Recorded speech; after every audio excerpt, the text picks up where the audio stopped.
Sunrise Daily. Well, now we have Honorable Segun Seriki, who is the DG of the Adeleke Shitu campaign group, also of Ogun PDP. Thank you for coming on this morning. Thank you very much. Okay, now shed some light on this for us. Yes, we understand that there's a court, a federal high court ruling in Abeokuta, which says, well, INEC has referred to that they've got to accept the list from the Bayo-Dayo-led group, of which Adeleke Shitu is the candidate for that particular group.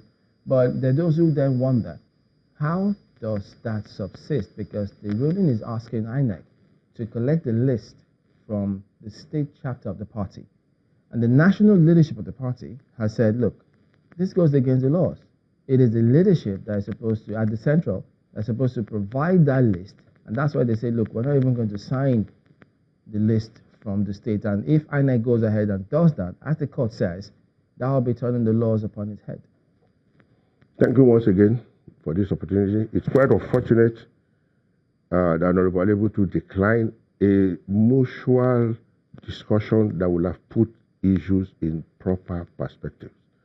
But having done like that, there are basically two issues that we need to sort out about this matter. The first is legal angle. The second is the political angle. I'll take the legal angle. Whoever comes to equity supposedly is expected to come with a clean hand. You can't be a serial contemnor of court judgments and others, and you'll be talking about certain regulations.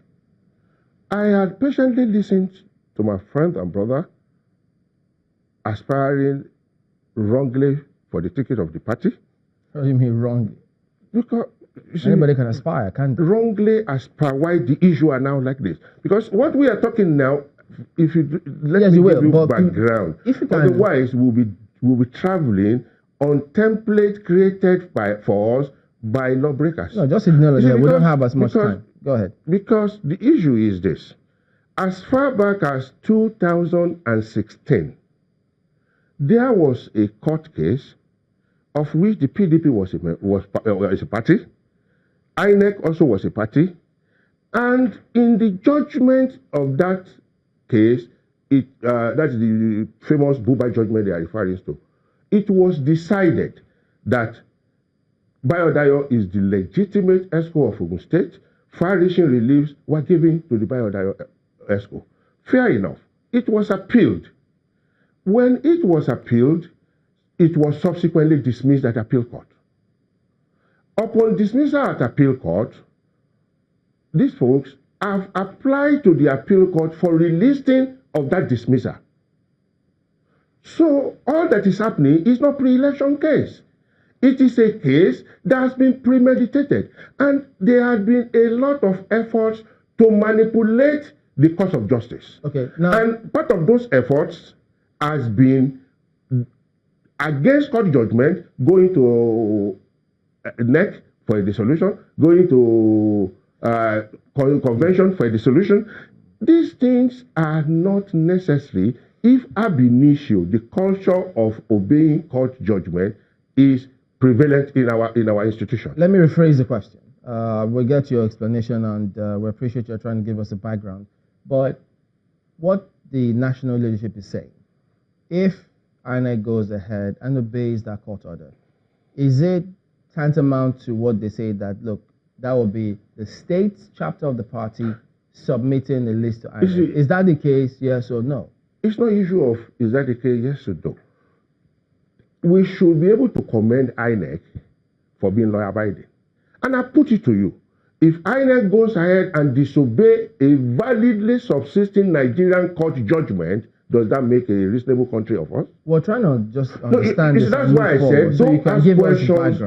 I wanted to give you background. Yeah, you will. If you keep on asking questions on template of lawbreakers, you are going to be making it more clumsy. I don't understand what you mean by templates of lawbreakers. You can ask questions to seek clarification. That's why we're here. So I'm trying to understand because they raised an issue, which is what we're trying to get you to respond to. What they raise is non-issue with due respect, because it was a deliberately self-inflicted damage for breaking law of the country. You see, if there is, and I'm giving you a background, there was a court judgment. A reasonable party should have obeyed a court judgment, even when it doesn't please you. That is the decency of civilization. But they went on appeal. They went on appeal. They lost that appeal. And they went for relisting. They lost.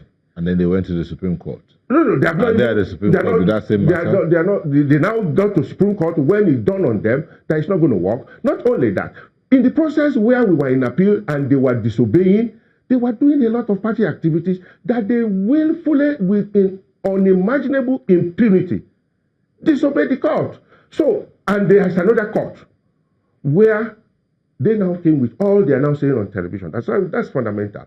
They said, but if you just respond to this, because if the national leadership of the party is saying that INEC cannot go ahead and accept that, because what that means, that's why they say they refuse to sign some of the forms, because according to the laws, it is the national leadership that submit the party list. You cannot help somebody except he has desire to be assisted.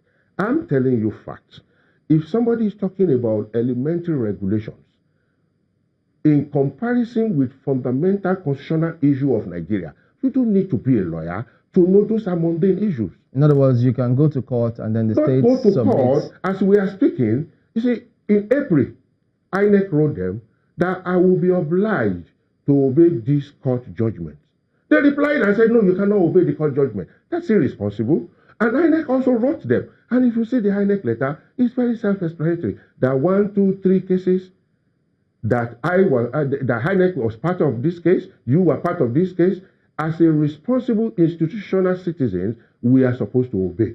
They are now trying to co-opt INEC into disobedience of court. No matter the scenario, those are not the issues. The idea of chairman, state chairman, is procedural. And I put it to you. When the national chairman and secretary wrongly signed Umeya in those days, the Supreme Court knew they did not sign Amechi, which was the right thing to do. All that we are seeing is a leadership deficiency on the part of the national chairman, because people are querying it. It's like the auditor queried you. Rather than explaining to the query issues, you are saying you are entitled to be the MD of a company. That's not what they're talking about. No, nobody is saying that is not a valid court order. Yes, it's a valid court order of which they say they've appealed, but they raise a fundamental issue which they think is a legal challenge that needs to be sorted. And that's what we're asking. No, that's the interpretation of the judgment. That's where, if there is a judgment and somebody did not obey it, and in disobedience of the court judgment 2 years after, it's now raising an issue to you that I haven't disobeyed valid court judgments, come and see this challenge. Well, what they also and what said, does that come to?